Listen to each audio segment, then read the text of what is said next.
Mambas perdem com a Namíbia no primeiro jogo da edição 2019. Terminou hoje a 10ª edição do maior concurso de canto coral.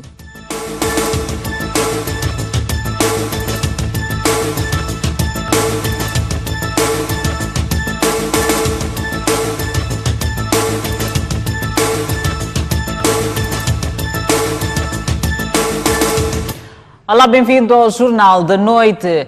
Alguns absorvidos, no caso de ataques armados em Cabo Delgado, voltaram a juntar-se aos insurgentes que semeiam terror no norte da província.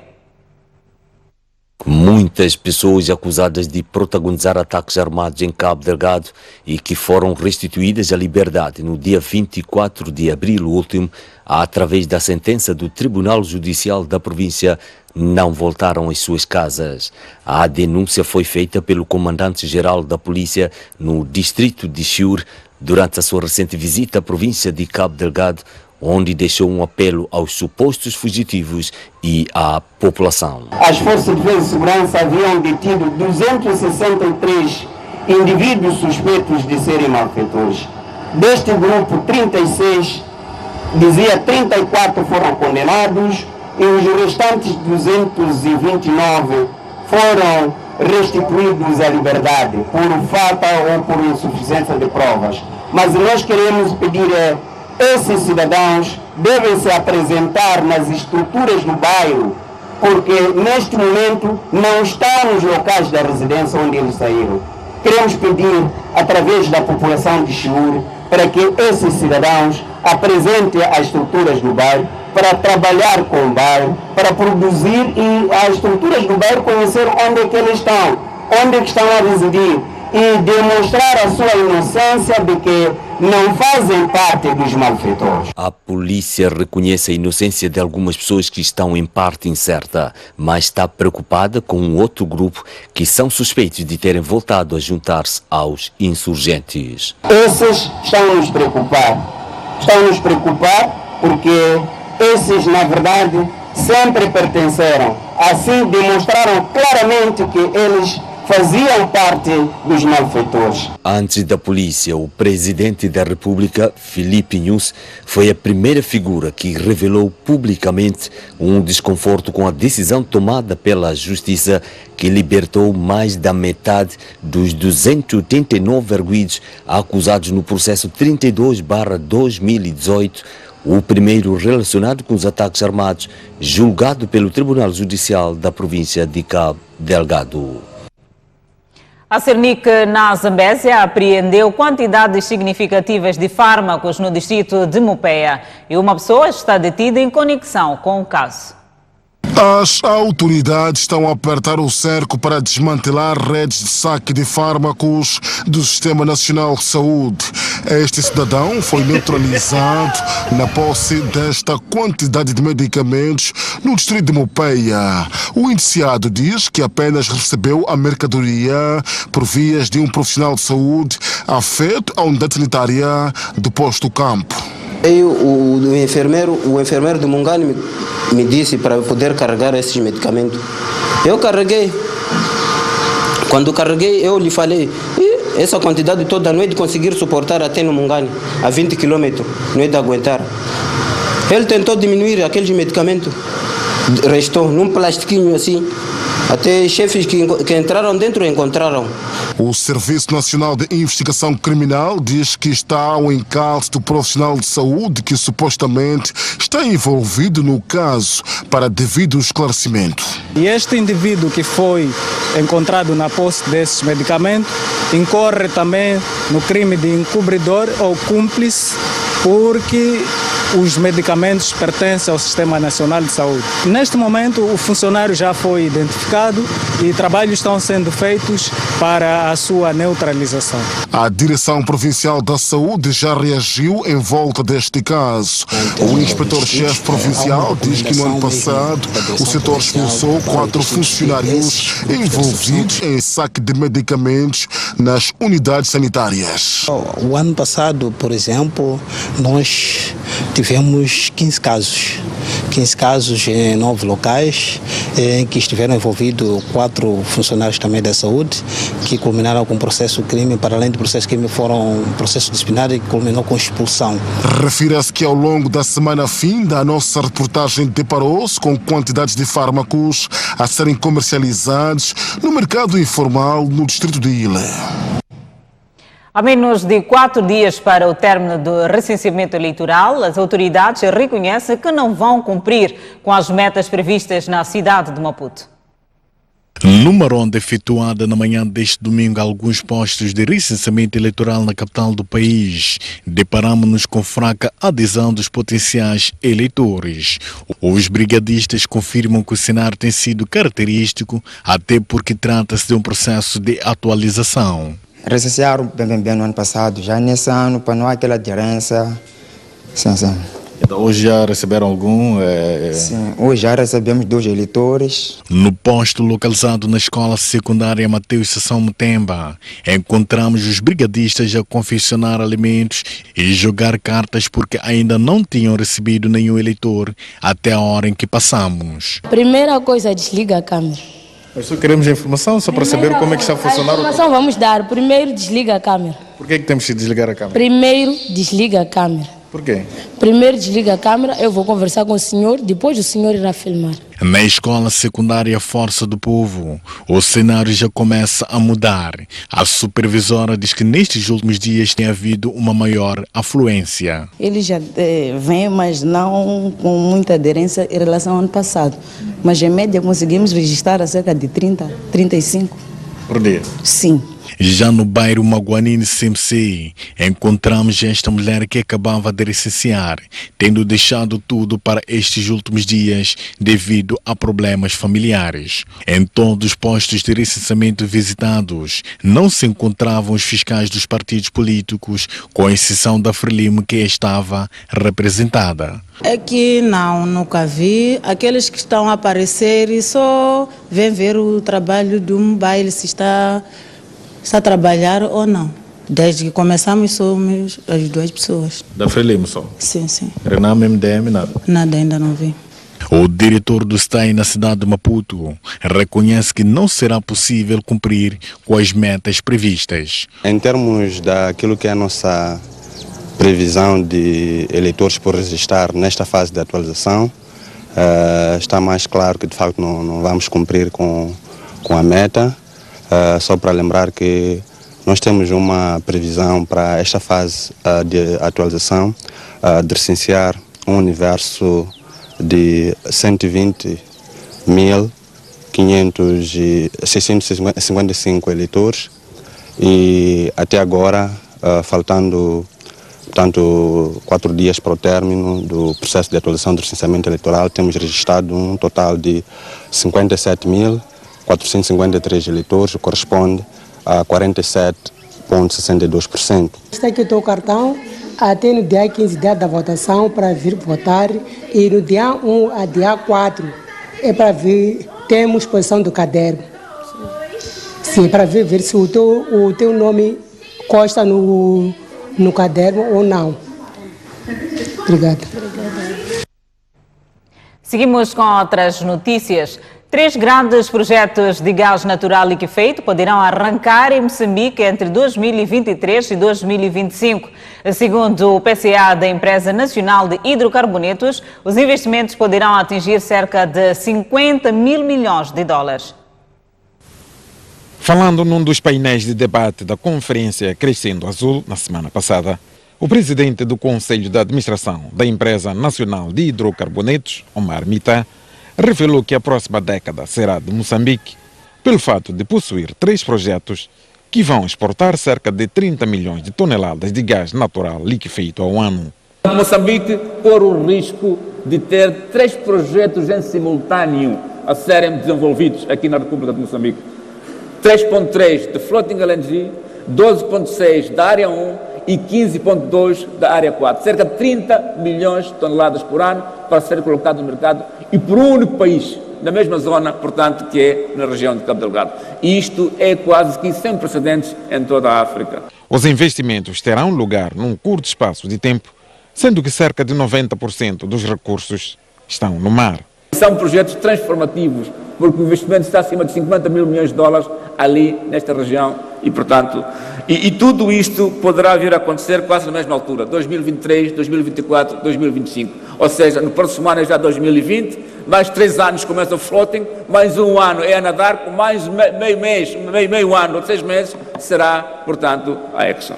Nem todo o gás será exportado, assegura o Marmitá. Do ponto de vista de gás doméstico, a área 4 vai dar 500 milhões de peixes cúbicos. Significa que, além dos 400 da Anadarko, tem mais 500, 900 milhões de peixes cúbicos. Isto vai dar para fazer mais indústrias, portanto, em Moçambique, poder fazer distribuição regional e atacar, portanto, o mercado, não só de Moçambique, como também dos vizinhos como Malau, e como vimos aqui hoje, através de vias virtuais de distribuição, é além da possibilidade de um pipeline, mas também podemos evitar esse pipeline porque tem as suas consequências. Um dos maiores projetos localizados na área 1 da bacia do Rovuma, em Cabo Delgado, vai exportar 12,8 milhões de toneladas por ano e a decisão final de investimentos será anunciada em junho. Outro projeto já em curso, denominado Floating LNG, poderá arrancar em finais de 2022. Neste momento, decorre a construção do barco flutuante na Coreia do Sul, que vai viabilizar a exploração do gás com um grau de acabamento de cerca de 34%. As negociações para a venda das participações da Anadarko nos projetos de gás da bacia do Rovuma continuam a dar de falar ao nível interno. Analistas nacionais criticam a fraca capacidade das autoridades em controlar os processos, por forma a tirar maior proveito para o país. Enquanto a multinacional francesa Total faz aproximações para a possível aquisição da Anadarko, as reações já se fazem sentir no país.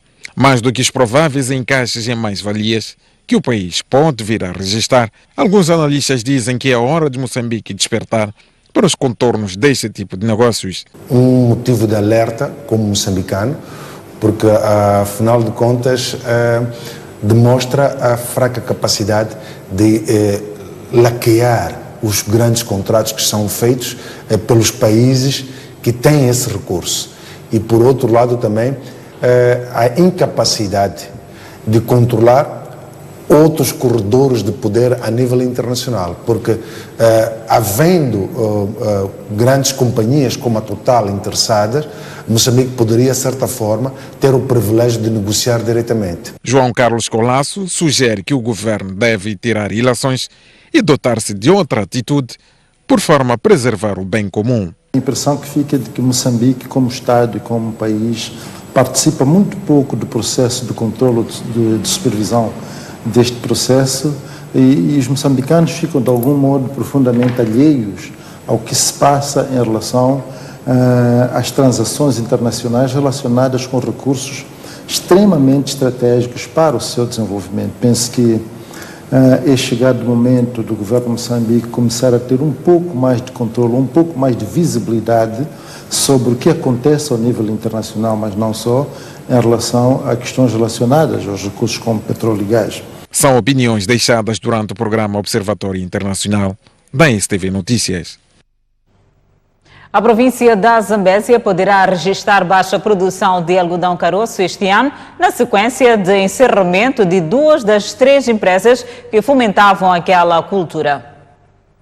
O encerramento daquelas 2 empresas vai fazer com que a província da Zambésia produza apenas 1.200 toneladas de algodão caroço este ano.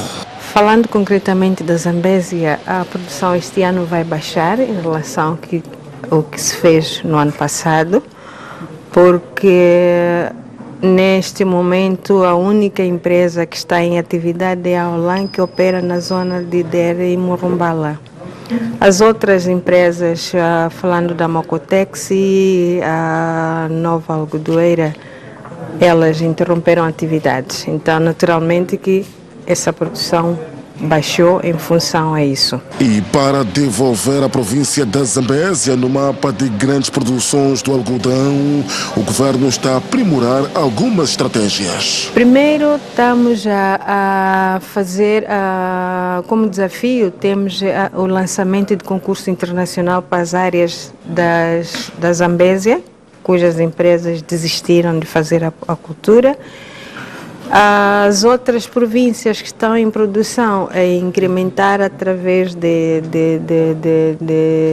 criação de blocos, incrementar através do uso da mecanização agrícola,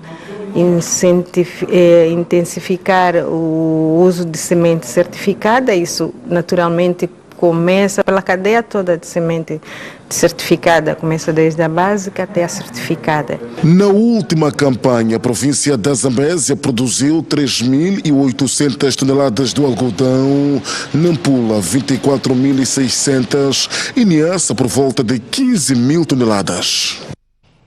Convido a um breve intervalo, voltamos dentro de instantes. Até já. Jornal de noite. A Comissão Eleitoral do Malau adiou a divulgação dos resultados das eleições de 21 de maio devido às reclamações de fraude apresentadas pela oposição. O povo malauiano vai ter de esperar mais alguns dias para ter conhecimento dos resultados finais das eleições legislativas presidenciais de 21 de maio. A demora deve-se ao fato de alguns partidos de oposição terem submetido 147 casos de supostas irregularidades ao Tribunal Supremo. Entre várias acusações de fraude, a oposição queixa-se da existência de boletins de voto que não apresentavam todos os candidatos presidenciais. Entretanto, os resultados provisórios colocam em frente, entre outros candidatos, o presidente malauiano Peter Mutharika, do Partido Progresso Democrático. Mutharika busca o segundo mandato presidencial, tendo chegado ao poder em 2014. Durante o primeiro mandato, ele conseguiu aumentar o número de infraestruturas e baixar ligeiramente a inflação. Contudo, é acusado de fazer pouco para combater a corrupção. Terminam hoje as eleições da União Europeia, que tiveram a duração de 4 dias. França, Alemanha, Itália e Portugal são alguns dos 21 países que estão a votar este domingo. As maiores eleições da Europa e do mundo, que iniciaram no dia 23 de maio, chegam ao fim este domingo, dia em que os cidadãos de 21 países, incluindo Portugal, França, Itália e Alemanha, decidem o futuro da União Europeia. Para já, as previsões indicam grandes avanços dos partidos nacionalistas e, pela primeira vez, grupos de centro-direita e centro-esquerda, que têm dominado o bloco desde o início, poderão perder em grande medida a presença parlamentar. As sondagens indicam também um Parlamento Europeu muito fragmentado. Embora os partidos da extrema-direita tenham um peso nestas eleições, o líder e vice-primeiro-ministro italiano Matteo Salvini, conhecido pela sua política anti-migração, tem sofrido críticas severas, não só dos parceiros europeus, bem como da sua própria coligação, o Movimento 5 Estrelas. São 28 Estados-membros da União Europeia que têm votado em deputados que lhes possam representar no Parlamento Europeu. Cerca de 427 milhões de eleitores europeus deverão escolher 751 eurodeputados. O sistema usado pela Europa é de representação proporcional e a idade mínima para a eleição é de 18 anos, menos em Malta e Áustria, que é de 16 anos, e Grécia, 17. A Alemanha é o país com mais eurodeputados a votar, que são 96, devido ao seu peso demográfico e econômico, e Portugal terá de escolher 21 parlamentares. Desde 1979, o número de eleitores, que era de mais de 60%, tem registrado uma queda, sendo que em 2014 apenas 42,61% se fizeram às urnas. O Parlamento Europeu é constituído por 8 frentes, sendo que atualmente a maior é de democratas cristãos, com 216 representantes. O presidente norte-americano Donald Trump está despreocupado com o recente lançamento de míssil de curto alcance pela Coreia do Norte. O Japão acusa o regime de Pyongyang de violar a resolução da ONU. Foi a 4 e 9 de maio que a Coreia do Norte voltou a lançar mísseis de curto alcance em forma de teste. Alguns países viram estes testes supervisionados pelo líder norte-coreano Kim Jong-un como uma violação das resoluções das Nações Unidas, incluindo o conselheiro para a Segurança Nacional da Casa Branca, John Bolton. Entretanto, o presidente norte-americano Donald Trump minimiza o impacto. No Twitter, Trump escreveu que não se sentia perturbado com os novos disparos de mísseis, acrescentando que acredita que a Coreia do Norte vai manter as promessas feitas. Trump chegou a agradecer Kim Jong-un pelo fato de este ter criticado seu oponente democrata às eleições de 2020, Joe Biden, que foi chamado de tolo de baixo QI. A Seleção Nacional de Futebol, Mambas, voltou a perder diante da Namíbia pela terceira vez consecutiva, desta feita para o torneio COSAFA, e comprometem a sua passagem aos quartos de final da competição. Com esta derrota de 1-2, os Mambas passam a depender, neste caso, dos Bravos Guerreiros para garantir o apuramento à fase seguinte da competição. Antes dos golos, Daio teve nos pés duas oportunidades de chegar ao golo, mas desperdiçou, e a seleção da Namíbia chegou ao golo aos 69 minutos por intermédio de Kamutuka, numa desatenção da defensiva moçambicana. A resposta dos Mambas até foi positiva, pois aos 76 minutos o internacional Witt, que acabava de entrar, executou com mestria um livre que só parou no fundo das malhas do guarda-redes namibiano. Mas aos 82 minutos, a Namíbia chegou ao segundo golo num remate mais jeito do que com força de fora de área de Limbonde, a passar por cima de Guerrungo até fundo das malhas. Estava feito o resultado final que compromete a passagem dos Mambas aos quartos de final da competição. Os Mambas ainda têm 2 jogos nesta fase de grupos, nomeadamente diante de Seychelles na terça-feira e o Malau na quinta-feira. E o selecionador nacional de futebol, Abel Xavier, assume que os jogadores entraram desconcentrados no jogo da primeira jornada do Grupo B do torneio COSAFA, mas diz que a seleção vai reagir e procurar vencer os próximos 2 jogos. Penso que nos primeiros 45 minutos nós não fomos suficientemente capazes de estabilizar o nosso próprio jogo. Na fase de construção, eu penso que nós não ligamos bem o jogo. A equipa da Namíbia estava muito bem posicionada no campo. Obviamente tivemos muitas mais decisões, muitas precipitações no nosso jogo, onde demonstramos alguma falta de confiança. Mas no intervalo foi bastante forte com os jogadores. Tivemos uma confrontação positiva, porque eles próprios foram os primeiros a admitirem que efetivamente não estavam a jogar da forma como nós treinamos, e reajustamos, e penso que quando marcamos estávamos por cima do jogo. Tivemos a situação do Daio, onde é uma oportunidade claríssima de gol, e depois o golo numa transição rápida. A Namíbia fez o gol, e no último momento eu penso que fomos mais uma vez infelizes na situação do gol que deu a vitória. O que eu senti deste jogo, os jogos são diferentes, os jogadores também que temos aqui são diferentes. Temos alguns jogadores que participaram obviamente no jogo da Guiné e na qualificação, mas obviamente nós sabíamos que tínhamos que em campo provar que somos uma equipa capacitada. Eu penso, como eu disse, entramos com muita precipitação. As tomadas de decisões não foram em consonância com aquilo que nós trabalhamos no processo de trabalho no treino. E penso que depois, quando conseguimos estabilizar o jogo e com as alterações que nós fizemos, conseguimos ligar o jogo nas zonas intermédias, levar o jogo para os corredores, e penso que aí fomos contundentes. Nós estamos na competição e, portanto, temos mais 2 jogos e acreditamos efetivamente no trabalho que temos a fazer. Já os jogadores assumem os erros cometidos e dão a cara pela derrota sofrida diante da Namíbia e esperam recuperar para vencer os 2 jogos diante da Seychelles e Malau, respectivamente. Eu acho que é um bocadinho amargo sair desse jogo com um resultado não positivo, mas acreditamos que só podemos culpar a nós mesmos pelos erros cometidos, e prometer continuar a trabalhar para que os próximos jogos sejam melhores. Eu acho que a pressão nos damos a nós próprios, porque falamos no final da primeira parte que tínhamos que ter mais calma e só assim conseguiríamos fazer o nosso jogo. Mas acredito que durante todos os jogos a gente precipitou-se um bocadinho e eu acredito que poderíamos ter feito melhor. Eu particularmente foi um dos jogos que não reconheci o Edmilson dentro do campo.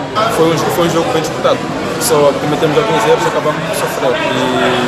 E a questão que disseste sobre termos sofrido muitos resultados pesados com a Namíbia, eu acho que é um fator que, se tu fores a ver, a equipa é uma equipa nova e está-se a fazer um bom trabalho pelo que eu vejo. Estou aqui já faz tempo também com o grupo, com o treinador, então eu acho que tem sido duro por causa do resultado, mas o trabalho está a aparecer. A gente tem muito do trabalho, mas faltam alguns momentos que a gente sofre, a gente peca e acabamos de sofrer, por isso acabamos de ser penalizados por resultado. E agora a gente acabou falhando mais um jogo com a Namíbia, mas a batalha não está perdida. A gente vai continuar, ainda faltam 6 pontos em jogo, temos mais 2 jogos. No futebol, como todo mundo sabe, tudo é possível. Então agora, pensar já no próximo jogo e acreditar até o fim. Mambas perde diante da Namíbia as nossas sinceras desculpas pela qualidade do áudio nessas peças de reportagem. Convido-lhe a um breve intervalo, mas antes, a previsão do estado do tempo para amanhã. Para a zona sul do país, Maputo 27 de máxima, 15 de mínima, Xai-Xai 26 de máxima, 13 de mínima, Inhambane 26 de máxima, 18 de mínima. Na zona centro do país, Beira 27 de máxima, 20 de mínima, Quilimane 26 de máxima, 19 de mínima, Chimoio 23 de máxima, 12 de mínima, Tete 29 de máxima, 21 de mínima.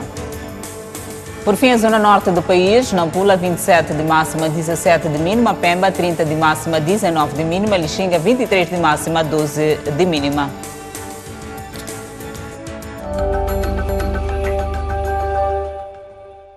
De volta ao Jornal da Noite, o Grupo Coral Polifonia é o grande vencedor da 10ª edição do concurso Fest Coros. Na derradeira gala, realizada na tarde de hoje, na cidade de Maputo, também foram distinguidos os grupos da PRM e Juventude de Bedside. Cada vez mais forte. Assim foi o momento mais aguardado da 10ª edição do Fest Coros. Na gala final, entre expectativas e ansiedade, a maior ventura coube ao Grupo Coral Polifonia, premiado nesta edição com 250 mil meticais. Mas a derradeira festa não começou do fim. No princípio, coube ao Grupo Coral Unanga cantar a Mãe África numa gala muito concorrida.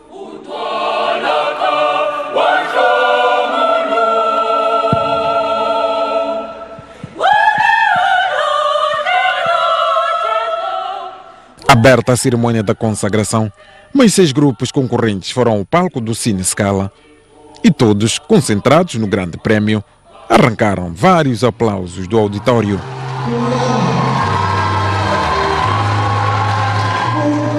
A complementar o canto, houve passos de dança bem improvisados, inclusive com recurso a danças tradicionais.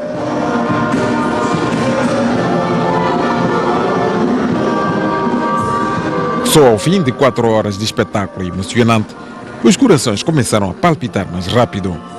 O momento decisivo aproximava.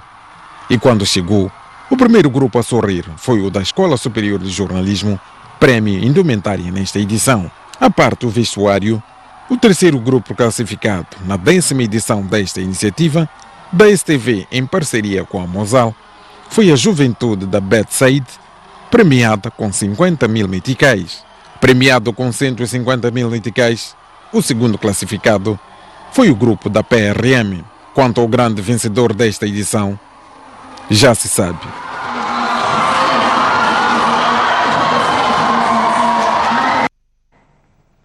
Mais desenvolvimento da 10ª edição do Fest Coros nos próximos blocos noticiosos. E ponto final, o Jornal da Noite. Obrigada pela atenção dispensada. Boa noite.